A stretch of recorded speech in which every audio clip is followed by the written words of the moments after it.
যা দেখলাম লক্ষ লক্ষ লোক, তার মানে সনাতনীরা সব এক ছাতার নিচে আসছে, এটাই সব থেকে আনন্দের বিষয়। আজ এই রামনবমীতে এটাই উইশ করি কে সবাইকে রাম ভগবান ভালো রাখুন। একটা বিষয় সেটা জানার ইচ্ছে যে রাজ্যের শাসক দল তারাও আজকে সক্রিয়ভাবে সে কোথাও মন্ত্রী, কোথাও বিধায়ক, কোথাও জেলা সভাপতি, প্রত্যেকে রাস্তায় নামছেন, তারাও রামনবমীতে মিলিত হচ্ছে। এটা কি খুব ইন্টারেস্টিং মনে হচ্ছে? मर्यादा पुरुषोत्तम को এটাই বলবো কে सबको सुमति दे भगवान, এর থেকে বড় আর কি বলবো। নেক্সট, আগামীকাল মুখ্যমন্ত্রী মমতা বন্দ্যোপাধ্যায় তিনি যে সমস্ত চাকরির হারা হয়েছে সুপ্রিম কোর্টের রায়, তাদের সঙ্গে নেতাবৃন্দরে বৈঠক করে তাদের হয়তো সমাধানের পথ তিনি বের করার একটা বার্তা দেখুন উনি কি করবেন সেটা বলতে পারছি না, তবে এইটুকু আমি বলতে পারি যে ভগবানের কাছে প্রার্থনা করি, রাম ভগবান কিছু একটা এমন করে দাও যেন এদের সবার কিছু ভালো হয়। দেওয়া যোগ করছে।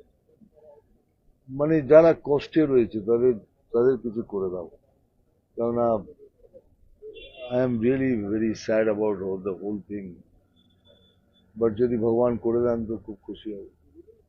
এবং এই যে যারা চাকরি হারিয়েছেন তাদের একটা বড় অংশ, তারা বলছেন যে 21 এপ্রিল মমতা পর্যন্ত মমতা বন্দ্যোপাধ্যায়কে সময় দিচ্ছেন, কোনো সমাধান সূত্র না বেরোলে 21 এপ্রিল তারা নবান্ন অভিযান করবে, কারণ রাজ্য সরকারের পিছনে তারা ভরসা রাখছেন পুনরায় করতে। তার মানে they have lost faith in the government, and that's not a good sign.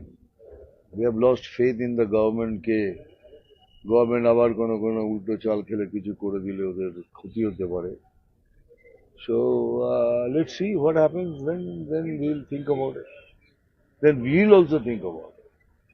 Sudip Banerjee তিনি আজকে বলছেন যে এই উৎসবের মধ্যে দিয়ে বিজেপি চাইছে বিবাদ করা, 26-এ মমতাকে ক্ষমতাচ্যুত করা, সেই লক্ষ্য পূরণ হবে না।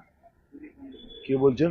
সুদীপ বন্দ্যোপাধ্যায় বলছেন এই উৎসবের মধ্যে দিয়ে বিজেপি চাইছে বিবাদ করা, 26-এ মমতাকে ক্ষমতাচ্যুত করা। বিবাদ করা? বিভেদ করে বিভেদ করে কিসের বিভেদ? কার সাথে বিভেদ? রামনবমীতে কার সাথে বিভেদ করব? কার সাথে বিভেদ করব? This is a Hindu festival, বিভেদ করার তো প্রশ্নই ওঠে না। তবে নিশ্চয়ই will try to dislocate this government, এটা তো চেষ্টা করবোই কে এর যে through this, that I don't agree, through our efforts will definitely try to dislodge this government, মানে গভর্নমেন্টকে পদচ্যুত করার চেষ্টা করবো, গভর্নমেন্ট তার থেকে পড়ে যাক তারই চেষ্টা হবে। যে মালদাতে একটা অন্যরকম সম্প্রীতির ছবি দেখা যাবে, রামনবমীর মিছিল হচ্ছে, মুসলিম ভাই বোনের তরফ থেকে ফুল ছোড়া হচ্ছে, জল খাওয়ানো হচ্ছে, এটাকে আপনি কিভাবে দেখছেন? This is a great sign. এটাই তো চাই, এটাই তো চাই, একটা সবাই মিলে। দেখুন রাজনীতি একটা অন্য জিনিস, রাজনীতি একটা অন্য জিনিস, ধর্ম একটা অন্য জিনিস, কিন্তু এটা যখন দেখা হচ্ছে তার মানে গুড, আমি তো মনে করি এটা ভেরি ভেরি গুড সাইন। এটাই যেন কন্টিনিউ হয়, কেননা কিছুদিন আগেই তো মালদাতে দেখলেন কত বড় একটা ঘটনা ঘটে গেল, সেটা তো উপেক্ষিত নয়। It is something not acceptable. এইসব জিনিসই অ্যাকসেপ্টেবল, এটাই ভালো, এটাই এরম হওয়া উচিত।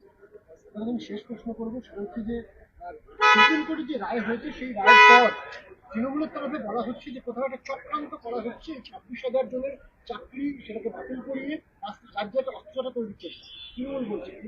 চক্রান্ত? সুপ্রিম কোর্টের কাছে চক্রান্ত চলে?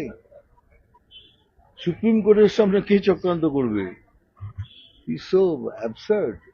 দেখুন এত লোকের চাকরি গেছে, সহানুভূতি দুঃখ আছে, কিন্তু সব কিছুর পেছনে এই সরকার দায়ী।